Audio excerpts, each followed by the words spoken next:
Your Steve Jones Show podcast is loading now. The Steve Jones Show podcast is sponsored by Purdy Insurance. Visit Purdy Insurance on Market Street in Sunbury or visit online at purdyinsurance.com.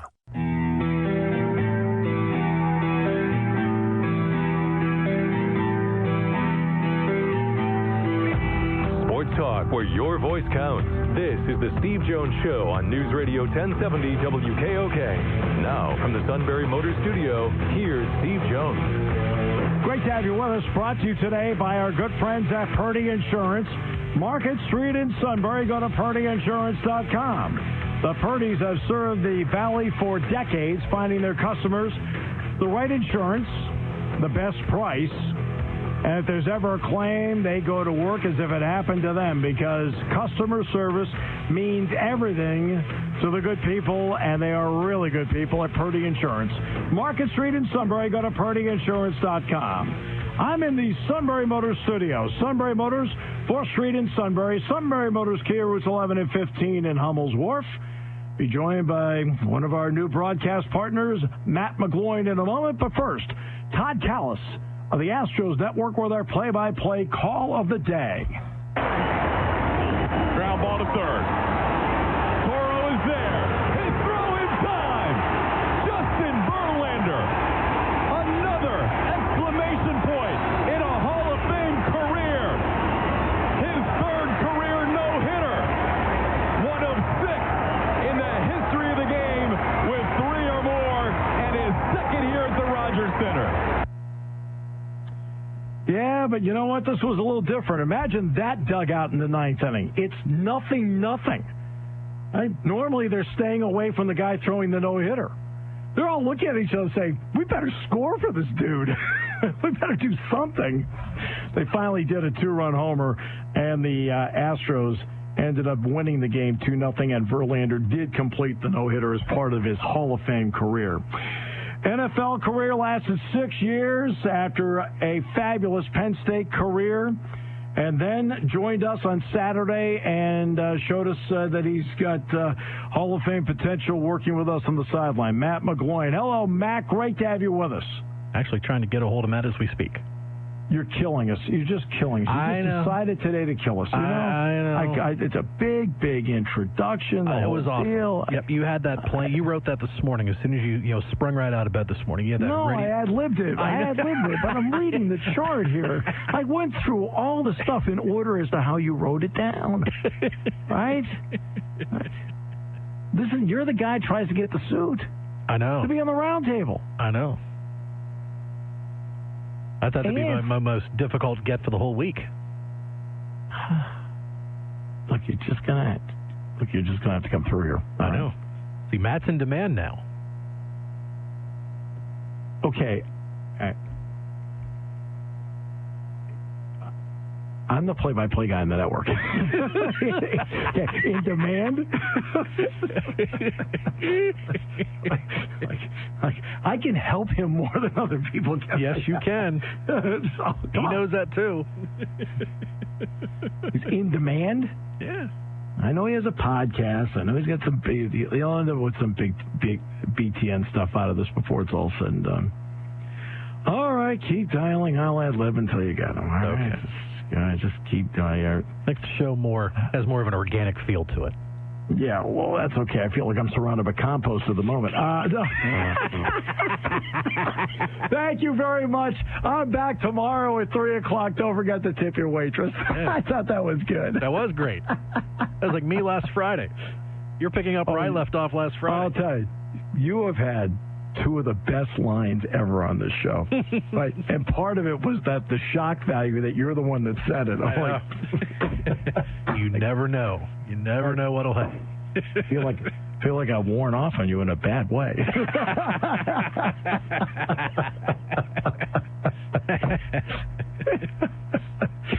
All right. Get out your cell phone. All right.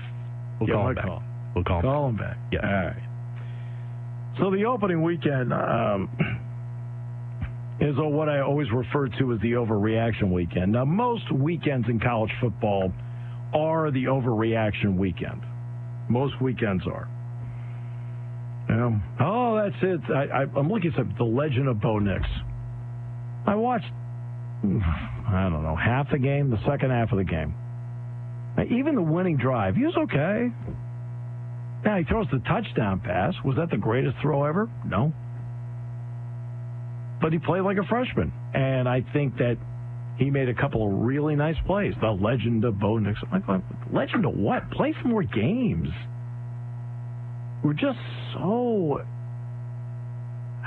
especially the current generation of broadcaster, is so intent on telling you this is the greatest era because they want to be telling you it's the greatest era because they're involved. Please. It's all right. The guy got, in his first game, got a great win.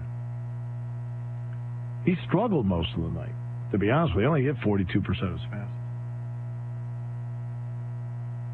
All right, let's get to Baird in Selinsgrove. Hello, Baird. How are you today? It's great to have you with us. Thank you. I'm doing well. This isn't a question as much as a comment. I think that, in my opinion, the best play of the day was not anybody that had done anything with the football, but rather Justin Shorter running out of nowhere at deer-like speed to insert himself between Devin Ford, who was getting ready to score a touchdown, and his close pursuer. Never touched the guy. My concern was, oh my God, there's going to be a block in the back. And it was incredibly unselfish, just football acumen like you expect out of a Penn State player and all. But to see it unfold like that was just amazing. In fact, when I was on Sirius XM this morning, I talked specifically about that play. To me, that the three best plays in the game, besides Stout kicking it to Belfont, the three best plays I could think of was, I think it was the first series of the game. Jan Johnson made a great play at linebacker to stop a first down. Absolutely. The Clifford play I talked about where he kept his head out, I thought that was his best throw of the day, his best play of the day. And that play you talked about, because I talked about that specifically because you're right, Baird. Everybody's going to concentrate on the 81 yards. And he got, first of all, the speed to get there, and then to use himself as a shield with his back. He did get in front of him. He did contact him, but he contacted him with his back. And you're right. That was a great play by Shorter. Thank you. Great play. No, thank you. Great point. Yeah, he was right about that.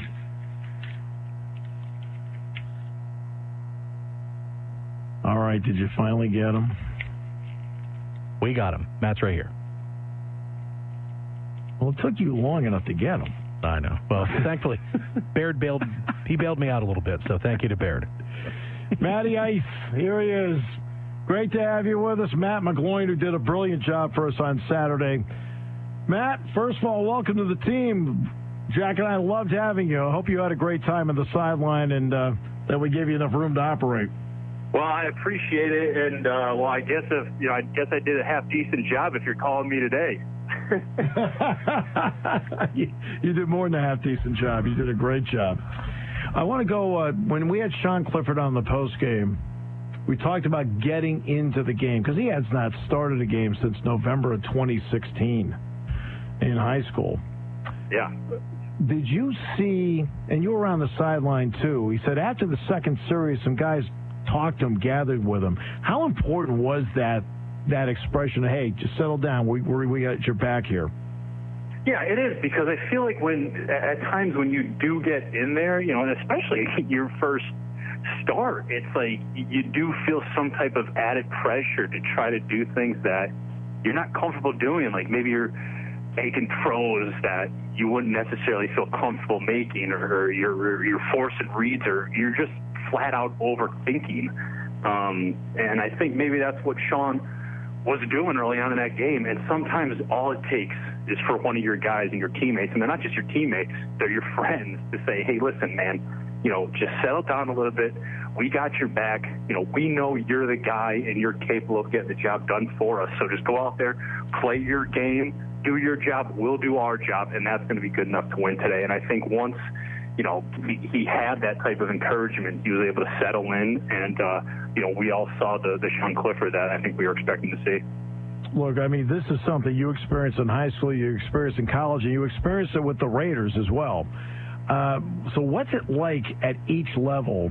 Because at each level, the speed gets greater. What's it like to settle into the speed, even though you do have confidence in your own ability? Yeah, for me, Steve, it was kind of like I wasn't necessarily worried about the speed of the game itself. I was more concerned with the speed of my own guys on game day, because everybody has a different speed. When it's a noon kickoff on Saturday afternoon, or if you're talking the NFL and it's a 3:30 kickoff, there's guys that are gamers, there's guys that show up and they're just so much better than they were in practice, and then there's other guys that it takes them a catch to settle in, or it takes them a run to start feeling good. So for me, it was always about figuring out who those guys were and adjusting to their speed. Like, I know this guy runs great go routes. I know this guy runs great slant routes, and so forth. So I think, adjusting to the speed of the game at the collegiate level and the NFL level is just as important as understanding that, on game day, everybody's got different speed, and it's your job as a quarterback to figure that out. Boy, I want to ask you about that, because you and I both know that there are guys that are gamers. All right, well, I love the gamers because the gamers play the game really well. But during the week, you can see it's just I'll give you a great example of a guy who was exactly the same in practice as he was in the game, Bobby Ingram. Bobby Ingram was the exact same guy in practice as he was in the game. That's why it made it easy for Kerry Collins. It's the same guy. How tough is it for you where he's a gamer, but in practice, he just doesn't give you the same look, so you've got a different way of throwing the ball to him in practice? Well, for a guy like me, it was always frustrating because, I never had the luxury of being able to phone it in. I always had to give 110% every single day, so you knew what you were getting out of me for practice, that's what you were going to get on Saturdays or Sundays. But guys that are so talented, they do tend to take routes off during practice, and they do tend to kind of go through the motions, but you have to trust and know that come Saturday, this guy's going to show up and he's going to deliver for his football team. And you figure that out by talking with the guy, communicating the guy, just getting a sense of how he plays the game. And I mean, man, sometimes it is hard, but heck, man, that's why, those are your teammates, and you got to trust your teammates, to the best state that you can. But no, like you said, man, it's always interesting to see who the gamers are, and that's always fun to watch. Yeah. Okay, one of the keys, and you were really good at this. Pre-snap is so important, and you were fabulous pre-snap. Could you sense, because one of the keys for you is you got to read the safety, right? Sure. Safety gives away a lot of things out there. Could you sense that Sean was picking up on that, and as the game went, that part became easier? I think he was settling in, and I think some of the easiest things that we do as quarterbacks is that we forget our pre-snap routine. And I know that's crazy to say because, I mean that's part of playing quarterback. You break the huddle. Okay, my guys are going here. This guy's lined up correctly. Okay, let's go. Where are my safeties? And we talked about this before, Steve. You're looking split safety, post safety zone. Where's my rotation here? What's my front? And something I learned later in my career is that so many fronts dictate coverage as well. So I think Sean will get to that point where he goes up. He's like, okay, they're in base or they're in nickel.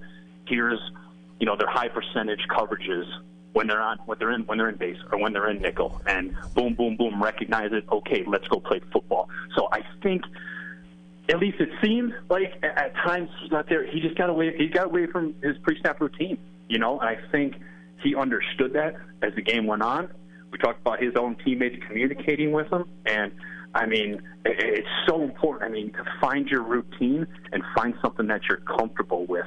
And it is hard. It is hard to do, but I think he's the type of guy, and having the opportunity to talk with him after the game on the live post-game show, it seems like he's aware of the mistakes he's made, and he's eager and he's hungry to correct them, which is a great thing to see, especially for how talented that guy could be. What's it like talking with him quarterback to quarterback? What do you sense about him in the answers that he gives you that tells you that as a quarterback to quarterback, he gets it. But he wants to learn. And that's just from having one conversation with him, you can tell that he wants to be good. I mean, he wants to be a good football player. And, I mean, what's that old saying? You can lead a horse to water, but you can't make him drink it. You know, I mean, he wants it. He wants to be good, and he's doing everything he can to take that next step. You know, we didn't even. I mean, we were talking about some of the great things that he did. He just kept bringing up some of the mistakes that he made. You know, and I mean that right there. I mean, you never remember the touchdowns or the completions that you threw. You remember the interceptions. You remember the mistakes that you made. And, you know, you get frustrated with them and you get upset over it. And that's what always motivated me. And it seems like he's kind of the same way, where he's a grinder and he wants to get better every day, and he embraces the challenge. And, you know, he wants to prove to himself that he can be better next week and he can be better the following week. So, and that's from a young guy, which I don't think you see that often. Yeah, because I know whenever I talked to you when you played, you know, I'd bring up something, and you'd list me, I made 6 mistakes in the game, and you'd tick off the 6 mistakes. Like, okay, because that stuck out to you. I mean, I wouldn't doubt that the first thing you went back was look at the film right away at those 6 plays, then you watch the rest of the game. And I think, you know, that's something that quarterbacks fall into, is like we chase perfection, and you're never going to get perfection. And, you know, I think we understand it, but it's like I still want it. And I'm still doing everything I can to get there, and that's what keeps you going, man. That's what makes you show up every day and grind and work hard and want to be better. That's what keeps you in the film room, you know, constantly critiquing yourself to want to get better.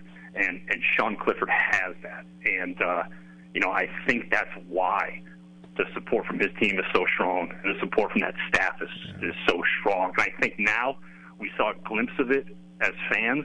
Week 1, and I think we're going to continue to see it as this season goes on. And you know, I mean, you can hear it in my voice. I'm excited about it, man, because when you get a quarterback that's as talented as he is, that wants to work as hard as he wants to work, I mean, that's a complete package. All right, one thing that's interesting about having somebody in the sideline, Jack and I are up top, and we're looking at it from that bird's eye view. So we're looking at it from the all-22 point of view. You're on the sideline. There's been a lot of talk about Penn State's speed on both sides of the ball. On the sideline, which I think is the best view of it, how evident was it to you? I mean, I was extremely impressed with that front seven. I mean, those guys were smothering Idaho's offense. Like, they were on, like, the ball was snapped, they're on top of them. And it's just so quick. It forces you as a quarterback to speed up your process and to put you in an uncomfortable position. Like, I can't get through my progression. I can't get settled in. I can't get comfortable. And, I mean, they're only rushing 4 or 5 guys at a time. It's not like they're dialing up cover 0 or they're dialing up these exotic packages. You know, and when you're able to do that as a defense, that doesn't leave your secondary vulnerable. You know, it doesn't leave guys on an island. And when you're able to do that, those guys play with so much more confidence. So, I mean, they've got a really, really good thing going now. I was so impressed with the talent in the secondary. And it was from top to bottom. You know, from guys like Wade, Castro Fields to, you know, Ellis to Joey Porter Jr. I mean, there didn't seem like there was any decrease in production. And, I mean, that is a scary, scary thing for teams to see on film. Let's get to the skill guys. What did you think of the running backs and the wideouts that worked around Levis and Clifford? I couldn't believe that Kane and Ford were freshmen. You know, that's like something. That's something obviously you know going in, but when you watch the two of them run the football, it's like these guys can't be playing for the first time. It was so impressive. I mean, and to have the running backs do what they were able to do, just. It makes your offense that much bigger in a sense that, you know, we can do so many things. We can open up play action pass. We can open up the screen game. I mean, the possibilities are limitless now, you know, and just from 1 week of putting that on film, that you have running backs that are so talented. So, I mean, it helps Clifford out. I mean, and on top of that, I think it'd be unfair of us to not have mentioned the job that offensive line did on Saturday. I mean, I don't think there was much pressure at all in the way they blocked for those running backs. I watched Rasheed Walker for most of the game. Yeah. I mean, that guy didn't look like a freshman either. So it's so impressive to see. It's fantastic to see that those guys are buying into what James Franklin and Ricky Ronnie are trying to do as an offense. Really impressive. Well, Jack and I were impressed by the job you did Saturday. You were fabulous. Thanks so much for that, and we look forward to many more with you. All right, thanks, Steve. Hey, Matt McGloin. We'll come back with more in a moment as we continue on News Radio 1070 WKOK, presented by Purdy Insurance on News Radio 1070. When it comes to car buying, there's the other guy's way, and then there's the SMC way. The other guys force you into a vehicle you really don't want. The Sunbury Motors way lets you take the time you need to browse, ask questions, and take the test drive and think on it. For over 100 years, the Mertz family and all their employees have made your experience the most pleasant one you'll ever have. The other guys won't offer you the best price for your trade, no matter how much they say they will. The SMC way is their promise to provide you with the most money the market shows your vehicle is worth. The SMC way is to offer you all applicable factory rebates on new vehicles and generous discounts. Looking for a pre-owned vehicle? The SMC way checks each vehicle in a 200-mile radius to determine the lowest price, then beat it. It's the lowest price promise, just part of the SMC way. The choice is up to you, the other guy's way or the SMC way. The SMC way wins every time. Sunbury Motors Company in the North 4th Street Auto Plaza, Sunbury, and at sunburymotors.com. Selling more cars and satisfying more customers for over 100 years. For nearly 100 years, Purdy Insurance has been your locally owned, family-operated source for insurance products. With a staff of over 20 and partnerships with some of the industry's most trusted companies, Purdy has the experience and resources to get the job done. Whether you need personal, home, and auto, or complex business insurance solutions, Purdy will help you navigate through the process. Call today at 570-286-5855. Or better yet, stop in their Sunbury office to see what Purdy Insurance can do for you. Taking your calls at 800-795-9565. This is the Steve Jones Show on News Radio 1070 WKOK. Now from the Sunbury Motors Studio, here's Steve Jones.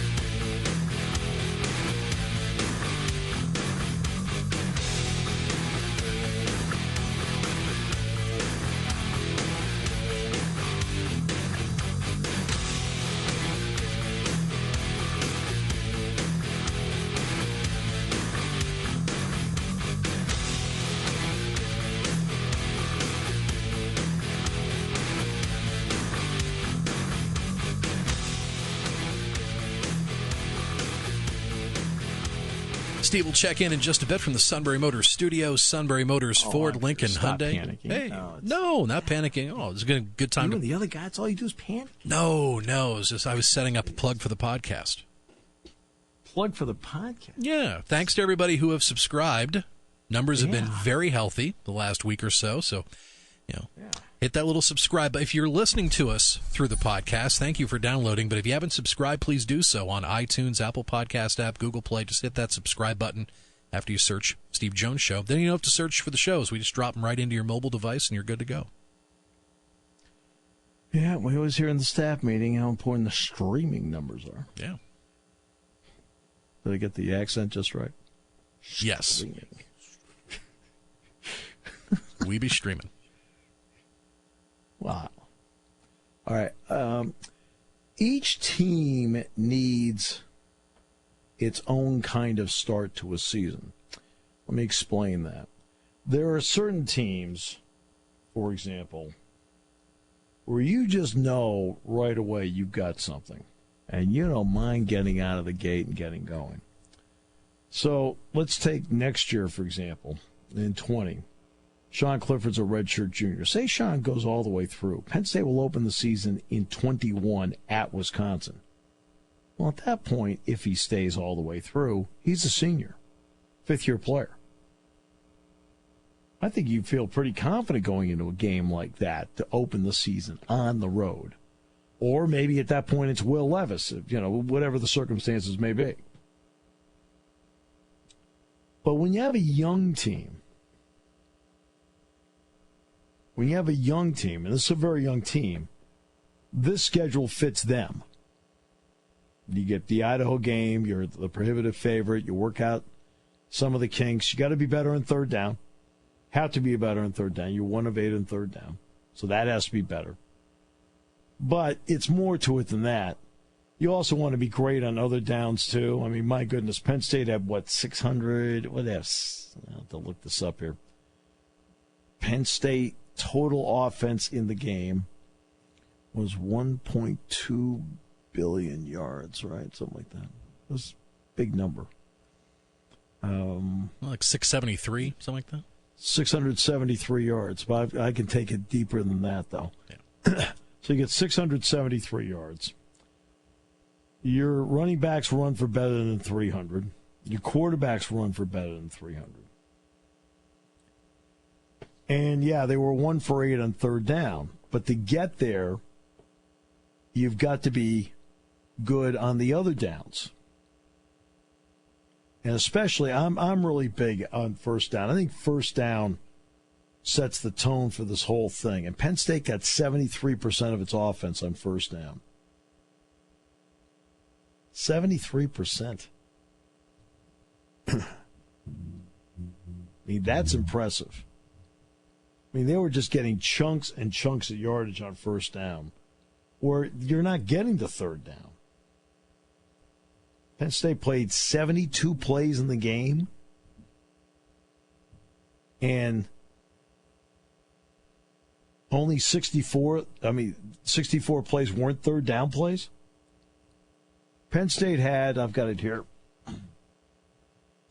492 yards on first down.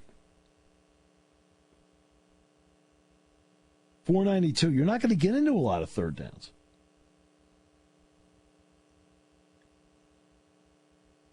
Just not.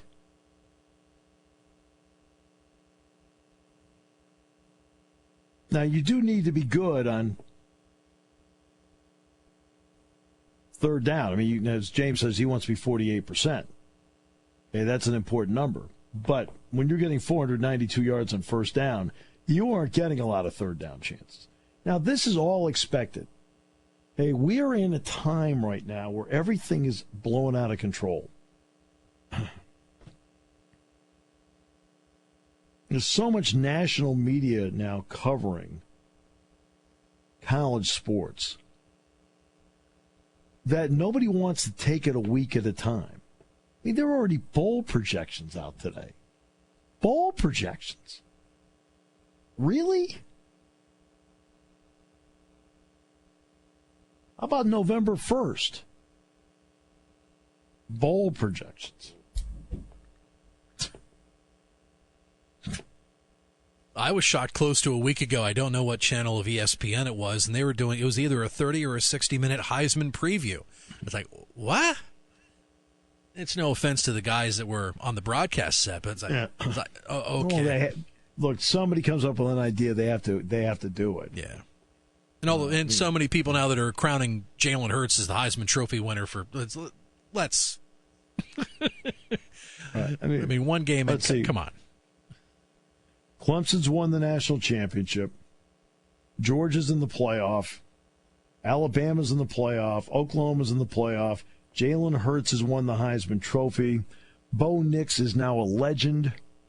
Let's see. Well, so Tennessee is just, that's it. They're cooked and fried.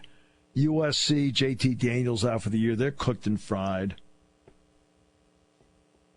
They might not be far off on Tennessee and USC, though. No, just kidding. Although the Nick story out of Auburn was pretty cool. You know, his dad's a former Auburn quarterback, and he's, Auburn only led the game for 9 seconds, but it was the last 9 seconds of the game that counts, and that was a cool story. Yeah, it's a cool story, but do you know what he completed for the game? 42%. Yeah, that's not good. Right? No offense. Not legendary. That's freshman-like. He's playing against a good defense. I thought he did a great job of hanging in there. He took his shots. He kept getting up. He made that key run, which was really good judgment. I mean, key run, good judgment. And he also did a very good job of taking advantage of what Oregon gave them. Tell me why Oregon gave them the sideline. They gave it to him on the last drive, handed it to him. Big cushion, boom, quick out, throw it, okay. The throw in the touchdown passes is an okay throw. It's not a great throw. Receiver made a really, really good play. And it's an okay throw. But I've been hearing the legend of Bo Nix. The legend of what? Legend of what? Talk to me in a month. Talk to me at the Iron Bowl.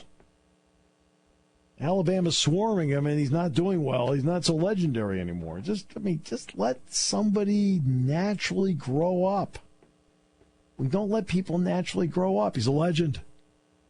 I don't need hype.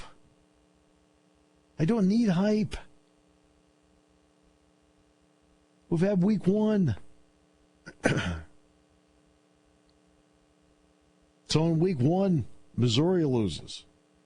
South Carolina loses. Tennessee loses. Now, do we think any less of the SEC? No, I don't. I think the SEC is really good, but again, I don't consider the SEC and never have awesome and incredible. Pac-12, I didn't think was all that terrific to begin with. I think Oklahoma and Texas are the two worthy teams in the Big 12. Big Ten's got depth. ACC has no depth. They've got Clemson and then nobody else.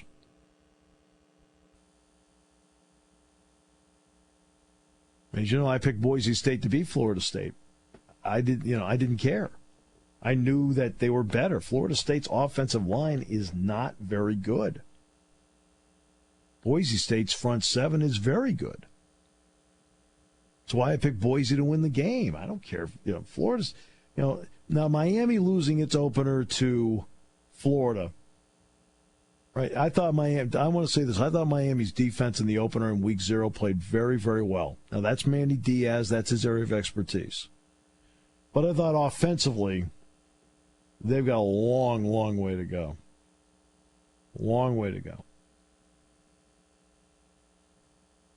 But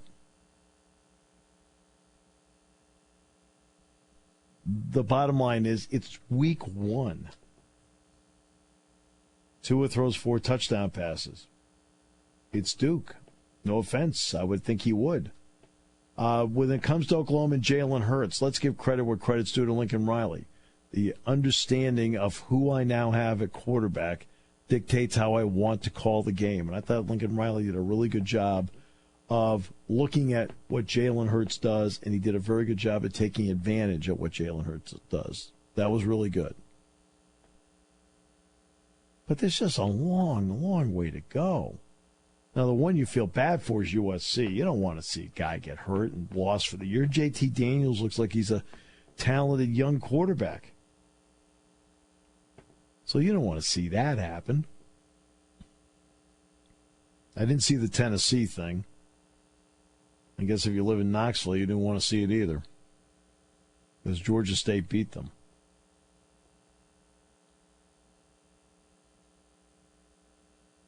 I'm trying to think of, in the Big Ten, did anybody Minnesota had to rally to beat South Dakota State.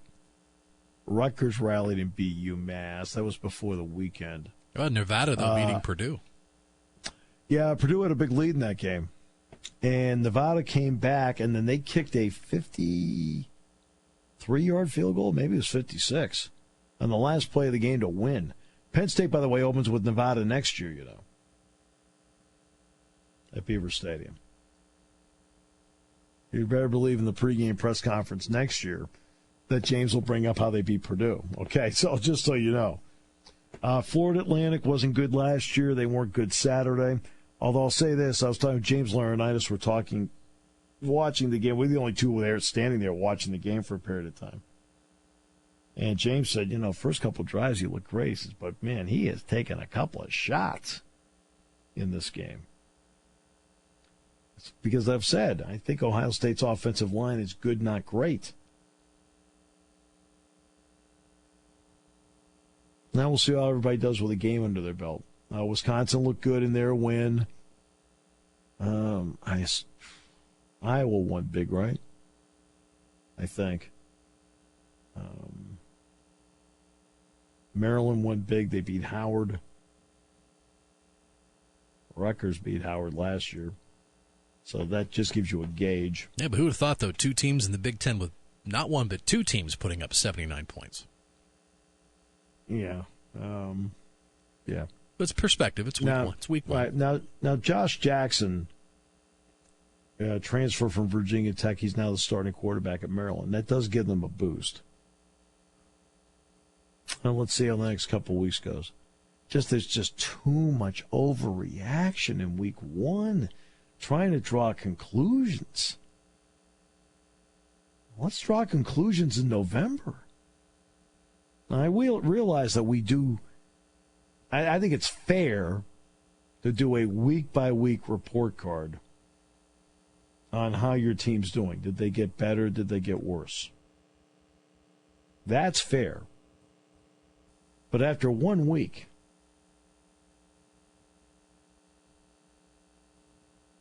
I realize you had to fill time. I mean, I was on Sirius XM this morning, and all the questions were fair and perspective questions about, hey, how this went, how that went, and so forth. There was no pie in the sky discussion about, oh my good, look, wow. But I think what we got to watch on Saturday was Sean Clifford throws a great ball, and he had a chance to display that. Will Levis, for the first time in Beaver Stadium against somebody else, got a chance to display how tough he is and how well he throws the ball. You got to see Penn State's speed on defense on display. You had, in that game on Saturday, 24 guys that played their first ever game. I mean, you look at that by the numbers. Penn State, I believe, had 72 guys play in their opening game.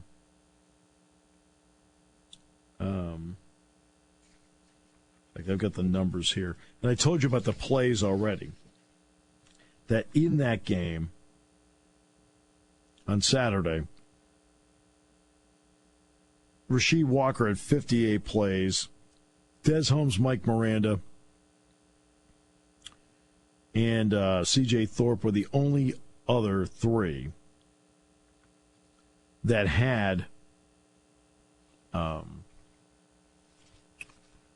more than 50 plays. And John Reed led the defense with 29. So, 9 Nittany Lions made their first career start. 5 on offense, 3 on defense, 1 on special teams. Special teams was Chris Stoll. Stoll, the long snapper, did a good job. Jesse Luketa, Tony Lamont Wade on defense.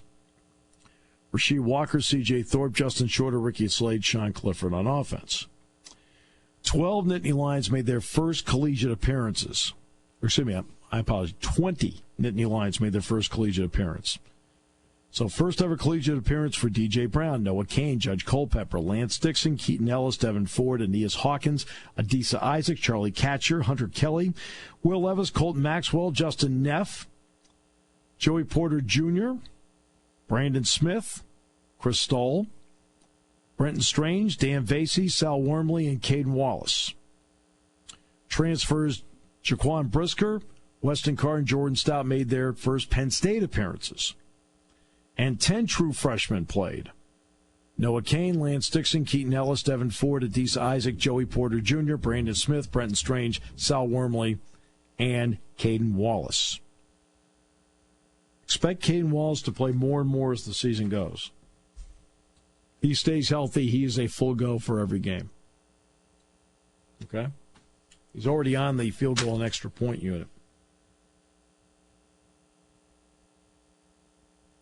But that's how young they are. To have that many guys make their first collegiate appearance, plus 3 other new players. So you're talking about 23 of the 72 guys were on the field for Penn State for the first time ever.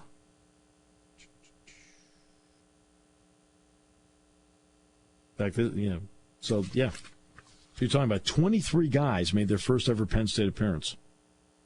out of 72 that played. Yeah, it's a third. We'll come back, wrap it up in a moment on News Radio 1070 WKOK. For nearly 100 years, Purdy Insurance has been your locally owned, family-operated source for insurance products. With a staff of over 20 and partnerships with some of the industry's most trusted companies, Purdy has the experience and resources to get the job done. Whether you need personal, home, and auto, or complex business insurance solutions, Purdy will help you navigate through the process. Call today at 570-286-5855. Or better yet, stop in their Sunbury office to see what Purdy Insurance can do for you. It's your family's best friend. It has 4 pegs. Always there for you when needed, and you just love it. It's your GE appliance. No need to walk it every day or play fetch. Your GE appliance is truly as dedicated as your favorite pet. We need reliable appliances to help us get things done every day. That's why Peter's Home Appliance Center in downtown Sunbury has been selling GE for over 50 years. Buying a new appliance is like starting a new relationship. You depend on them to be there when you need them. Peter sells only the best products from names like GE.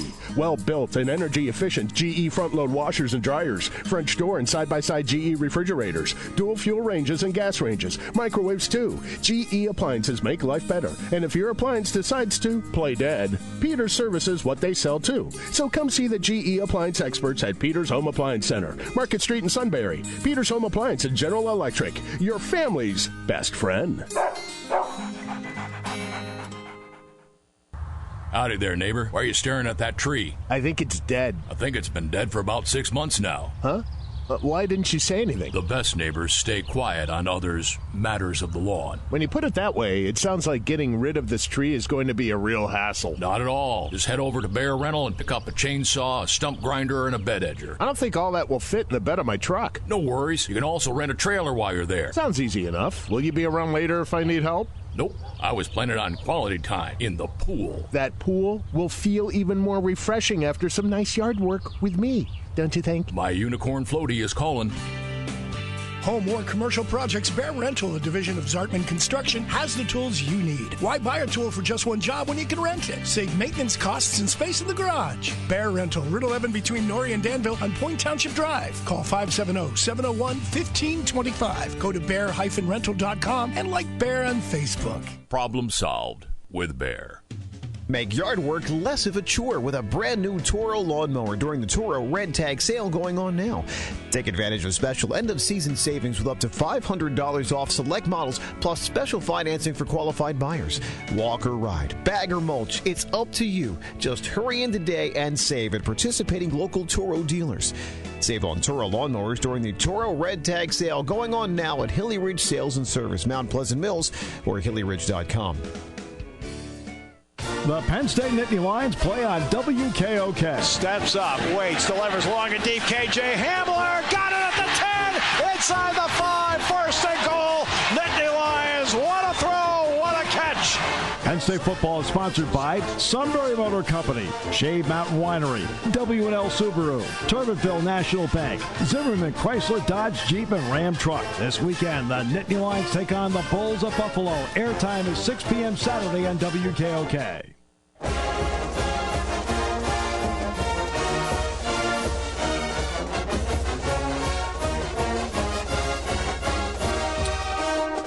We've had several requests, by the way, in our Shikellamy promos to hear an extra point. All right. It's just feel it's a strong suit. No? Speaking of high school football, since the Phillies have a day game on Thursday, we will have our high school football roundtable tomorrow, Wednesday, 3:35. Yeah. Yes. Looking forward to that. And Zach Showers, Greg Wetzel, and a Shikellamy representative. Yeah. Not necessarily in that order. Well, maybe. Well, it depends on how we can fit in the Shikellamy representative. That's right. We got to work around one guy all the time. Why? Yeah, Braves have soccer tomorrow, so Chief will be handling that responsibility to the but he's best the caller. He's the analyst. Yes. I mean, you want the big guy job, you got to do the big guy job. Sometimes it requires some heavy lifting. Got to throw those key innings when the team needs you the most. We know that feeling. We just do what we do. That's how we roll. Look, I like him to throw an inning. One out at a time. No, just one. I mean, we're in the week 3. He hasn't even faced a batter yet. You know I'm right. Week 3, and we're just after Labor Day. It's just. I mean, look. I mean, you want to sit there, and and he wants us to promote all the time that he's a big award winner, and how everybody carried him out of the room and all that stuff. With the award in tow and the whole thing. But when it comes time to helping us, it's just no shot.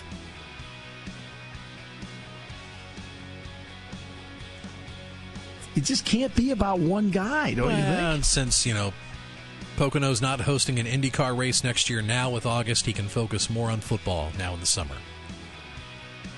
I was hoping he'd focus on sales. I mean, I just want to see him make one. Balance. It's all about balance. Okay, admittedly, making one would be out of balance. You're listening to News Radio 1070 WKOK Sunbury. You can hear us anywhere in the world with the Sunbury Broadcasting Corporation app.